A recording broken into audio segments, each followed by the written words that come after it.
Honda IndyCar star Gabby Chaves has driven many kinds of race cars as he's climbed the open-wheel racing ladder.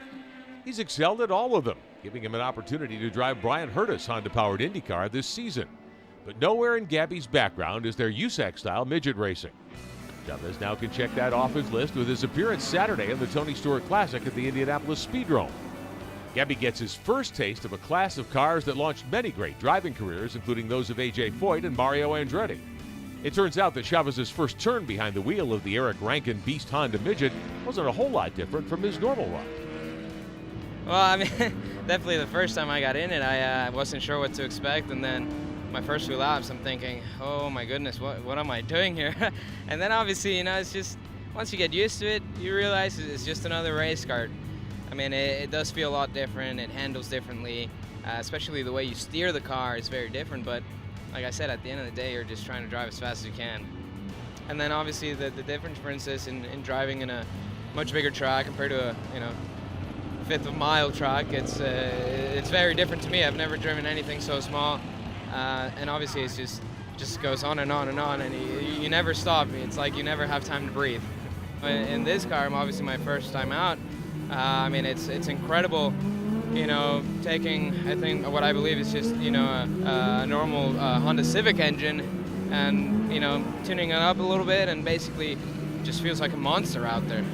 The Tony Stewart Classic is open competition, so racers with higher horsepower motors were allowed to compete against the Honda engine package that powers the USAC HPD midgets. Add that to a lack of familiarity with this kind of racing, and Gabby had to work hard to keep expectations in check. Hopefully we can dial in the car. I'll keep improving every session. I'm going to be racing up against some guys that have been doing this for a very, very long time, much more than I have, obviously.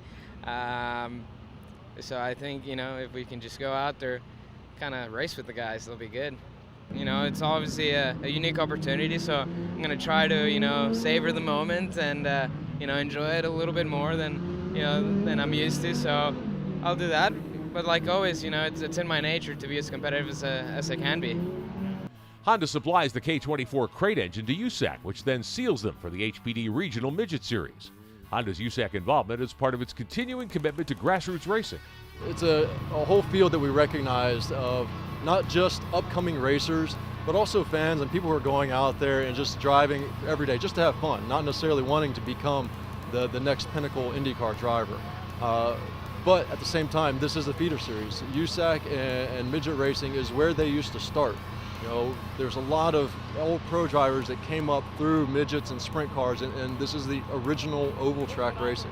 So we wanted to make sure that we were a big part of that. So this engine is out of a 2012 Civic Si, 2012 to 2015. It's a 2.4 liter dual overhead cam, VTEC and VTC, which is variable cam timing.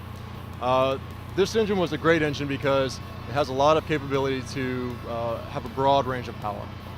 It's very popular, has a lot of parts available for it. The engine's been fully developed. USAC has the package currently available to all their customers and racers. They're actually offering an incentive package right now, so anybody that wants to buy them is getting a bit of a discount on them from what they normally cost. Chaves was one of 3 Honda-powered drivers in the Stewart Classic field and qualified a respectable 11th in the heat of the day. Starting third in his heat race, Gabby quickly stormed into second. First was just out of reach, but he settled in right behind for the whole 10 laps. With that success, Gabby's hopes were elevated for a good finish in the feature.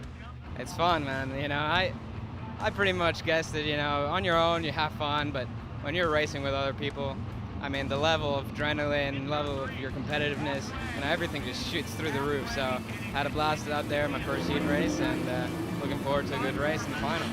Relatively, it's a long race, I guess, for what these cars are used to doing, and from what I hear, it's a pretty hard race on the race cars. I mean, these cars making a lot of power for how little they are, and obviously, they can wear through some of the equipment pretty quick. So, hopefully with our Honda engine, we can get some really good reliability and just be there at the end when it matters. Then it was down to business. Chaves starting 11th in the 100-lap main event. He stayed in 11th for the first 10 laps and then some magic. I started off, had 1 or 2 passes, kind of was trying to work my way around people, really gauge where the strengths and weaknesses were. And then at one point, I remember looking up the scoreboard and thinking, we started 11th. running up in the top 6, top 5 now. You know, I think, you know, I can keep, and I was catching the guys, you know, the leaders at that point. So I'm thinking to myself, okay, you know, this is getting pretty good. I feel like we're in a good place to start attacking again, and kept the car underneath me, and just, you know, kept moving up through the field. At lap 75, a scheduled red flag and a unique challenge that only Gabby Chaves was willing to accept. Restart dead last. He'd be the only driver to get 4 fresh tires. If he could win the race, he'd pick up a $10,000 bonus. You know, I said to myself, man, the car's feeling great. I feel confident. You know, I've been learning so much, and I just feel really good driving right now. So I said, you know, let's finish off the day, you know, with a big challenge. Restarting with 25 to go, Gabby had 11 cars in front of him, but he needed a caution and some luck. Instead, he got neither. Despite passing more than half the remaining cars, Gabby ran out of time, but still finished a strong 5th, crediting Honda Power for much of his success. You know, I think that's where I was just better than a lot of the other cars out there, is the drivability. And off the corners, I mean, I just had so much more smooth acceleration. I could keep the traction underneath me, and I was just able to get that jump off the corner. So, you know, and that's how I made all my passes, just coming off the corner. I just had better torque. Gabby Chaves may be coming to a midget race near you. At the Indianapolis Speedrome, I'm Rick Benjamin, Honda Racing HPD Trackside.